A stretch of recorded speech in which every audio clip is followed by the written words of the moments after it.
जज का सर्वे क्यों करना है आपको? आपकी मानसिकता क्या है, आपकी मंशा क्या है, आपका इंटेंशन क्या है सर्वे कराने का? अगर कल को वारिस पठान बोल देंगे सुधांशु जी के घर के नीचे कुछ है, मुझे वहां पे खुदाई करना है, अलाउड करेंगे?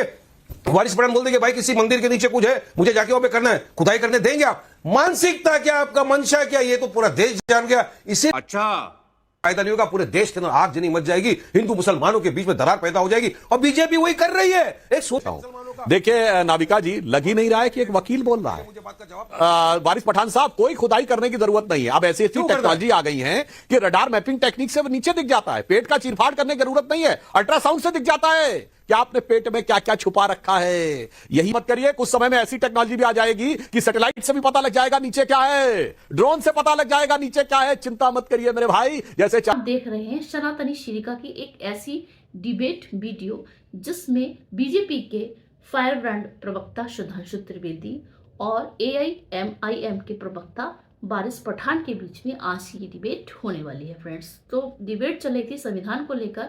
तो यहाँ पर वारिस पठान जी आरोप लगाते हैं कि आप लोगों ने संविधान की धज्जियां उड़ा रखी हैं। तो इस पर सुधांशु त्रिवेदी जी को गुस्सा आ जाता है और फैक्ट के साथ क्या कुछ कहते हैं आगे हम इस वीडियो में देखने वाले हैं।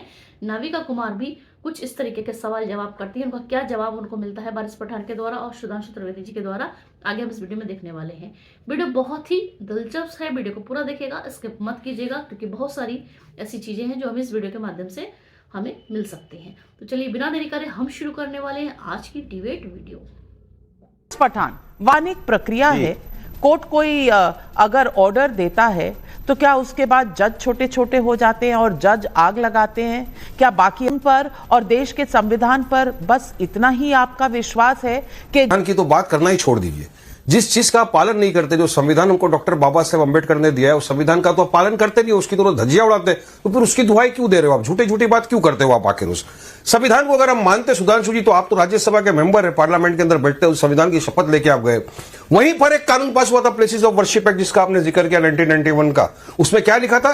15 अगस्त 1947 तक के जितनी भी धार्मिक स्थल है उसका आप नेचर कैरेक्टर चेंज नहीं कर सकते, आप उन्हें सर्वे कर सकते हैं। अरे ओरल ऑब्जर्वेशन है जज का, पर सर्वे क्यों करना है आपको? आपकी मानसिकता क्या है, आपकी मंशा क्या है, आपका इंटेंशन क्या है सर्वे कराने का? अगर कल को वारिस पठान बोल देंगे सुधांशु जी के घर के नीचे कुछ है, मुझे वहां पे खुदाई करना है, अलाउड करेंगे? वारिस पठान बोल देंगे भाई किसी मंदिर के नीचे कुछ है, मुझे जाके वहां पे करना है, खुदाई करने देंगे आप? मानसिकता क्या, आपका मंशा क्या, ये तो पूरा देश जान गया। इसीलिए अजमेर शरीफ की दरगाह ख्वाजा अजमेरी की, जहां पर मैं समझता हूं कि जवाहरलाल नेहरू जो पहले प्रधानमंत्री थे, वहां से लेकर आज के प्रधानमंत्री नरेंद्र मोदी तक जितने प्रधानमंत्री रहे, सबने वहां की मान्यता रखी, वहां पे सम्मान दिया, वहां पे चादरें चढ़ाई।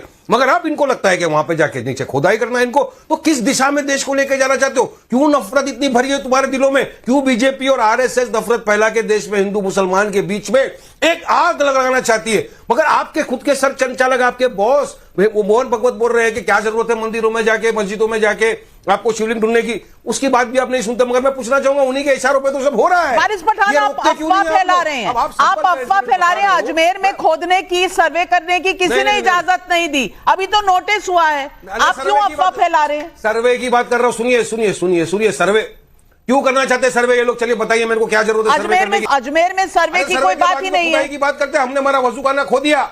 अरे भाई साहब, अरे नविका जी, हमारा वजू खाना मथुरा की जो मस्जिद थी वो तो सील करवा दिया ना इन लोगों ने ये करके। तो फिर क्यों आए आपने प्लेसेस ऑफ वर्शिप में? बाबरी मस्जिद के जजमेंट के टाइम में हमने कहा था कि ये पंडोरास बॉक्स खोल देगा। इस तरह की अगर बातें चलती रही तो कोई फायदा नहीं होगा, पूरे देश के अंदर आग जनी मच जाएगी, हिंदू मुसलमानों के बीच में दरार पैदा हो जाएगी, और बीजेपी वही कर रही है। एक सोची समझी साजिश के तहत ये हो रहा है। आपने कहा वजू खाना खोया है, स्टेटस को मेंटेन हुआ है, सुप्रीम कोर्ट ने स्टेटस को दिया हुआ है, वहां वजू खाना ना किसी ने पाया है ना किसी ने खोया है। लेकिन वारिस पठान, दो अफवाह आपके ओपनिंग रिमार्क्स में, दो अफवाहें सामने निकल कर आई हैं के बाद एक मिथ्या फैलाई जा रही है। देखिए त्रिवेदी सक्षम है जवाब देने के लिए, अगर अफवाह है तो जवाब देंगे। देखिए कितनी मजेदार बात यह है कि एक वकील बोल रहा है। आप बता रहा हूं वारिस पठान साहब, पता था कि ऑर्डर आपके फेवर में आएगा। 6:30 बजे आपने जाके सर्वे करवा दिया। आपने अपने टाइम पे बोलिए, बहुत हो गया साहब। आप एक तरफा तकरीर मत करिए, ये डिबेट हो रही है, सबको बोलने का मौका दीजिए। जी बोलिए सुधांशु जी। जान लेनी 6 मुसलमानों की। अब देखिए जवाब देता हूं। देखिए नाविका जी, लग ही नहीं रहा है कि एक वकील बोल रहा है। और देखिए लेफ्ट लिबरल सेकुलरिस्ट और रैशनलिस्ट जो हमेशा कहते थे सबूतों पे तय करो, वो कहते हैं अब सर्वे भी नहीं होना चाहिए। वारिस पठान साहब, कोई खुदाई करने की जरूरत नहीं है। अब ऐसी ऐसी टेक्नोलॉजी आ गई है कि रडार मैपिंग टेक्निक से नीचे दिख जाता है, पेट का चीरफाड़ करने की जरूरत नहीं है, अल्ट्रासाउंड से दिख जाता है कि आपने पेट में क्या क्या छुपा रखा है। यही समस्या है आपके साथ कि आप चीजों को सामने नहीं आने देना चाहते। अरे भाई, कौन कह रहा है कि आप अपनी वल्दियत बदल लीजिए, जो स्वरूप है वही रखिए, बस ये पता तो चल जाए असली वल्दियत क्या है। यहां समस्या ये महोदय कि अब नई नई टेक्नोलॉजी आती चली जा रही है। खुदाई पे तो आप पता कराने में लोगों की जान ले लेंगे के ऊपर, जब पता कराने में लोगों की जान ले लेंगे, मुसलमानों को मार डालेंगे, तो बगैर खुदाई के पता लग गया। चिंता मत करिए, कुछ समय में ऐसी टेक्नोलॉजी भी आ जाएगी कि सैटेलाइट से भी पता लग जाएगा नीचे क्या है, ड्रोन से पता लग जाएगा नीचे क्या है। चिंता मत करिए मेरे भाई। जैसे 40 साल पहले कौन किसका बाप है ये यकीनी मामला था, डीएनए टेस्ट से चंद दिनों में पता लगता है। और नाविका जी, ऑन द लाइटर नोट में कहूंगा, इनको दर्द इस बात का हो रहा है कि अंततः अगर सर्वे, जांच और साइंटिफिक जांच हो गई तो, ऑन द लाइटर नोट कहता हूं, पुरानी फिल्म थी ना कि अमर अकबर एंथोनी, अमिताभ बच्चन और ऋषि कपूर और विनोद खन्ना जी की, आखिर में अमर अकबर एंथोनी तीनों का बाप किशन लाल ही निकला था। तो आखिर में इनको इस बात का डर है कि सब कुछ किशन लाल का ना निकल जाए, इसलिए पेट में दर्द हो रहा है। मेरे भाई, मैं तो ईमानदारी से कहना चाहता हूं, और बातें ऐसे नहीं कि कोई दावा कर देगा कि जाके मैं खुदाई समझ में आई। महोदय सुनिए, काशी में इसके डॉक्यूमेंट्री एविडेंस अवेलेबल हैं। सुनिए, फतवाए आलमगीरी मैं हेरा-फेरी पिक्चर की बात करता हूं आपके सामने। औरंगजेब के जमाने के की बात की ना, एक पिक्चर है हेरा-फेरी।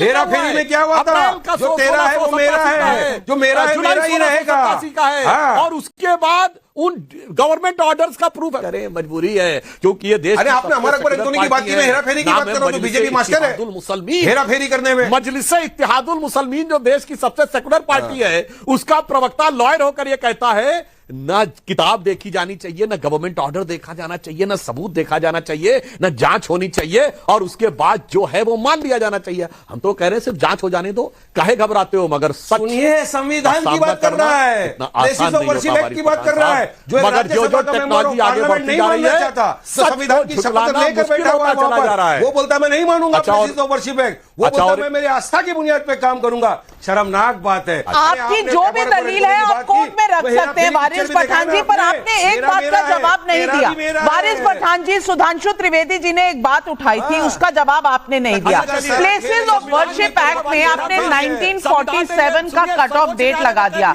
लेकिन वक्फ बोर्ड तो कितने सेंचुरीज पुराना का भी लैंड ले सकता है, इसका जवाब दीजिए ना। सर्वोच्च न्यायालय के निर्णय के बाद वहां राम मंदिर है कि बाबरी मस्जिद है? बोलिए।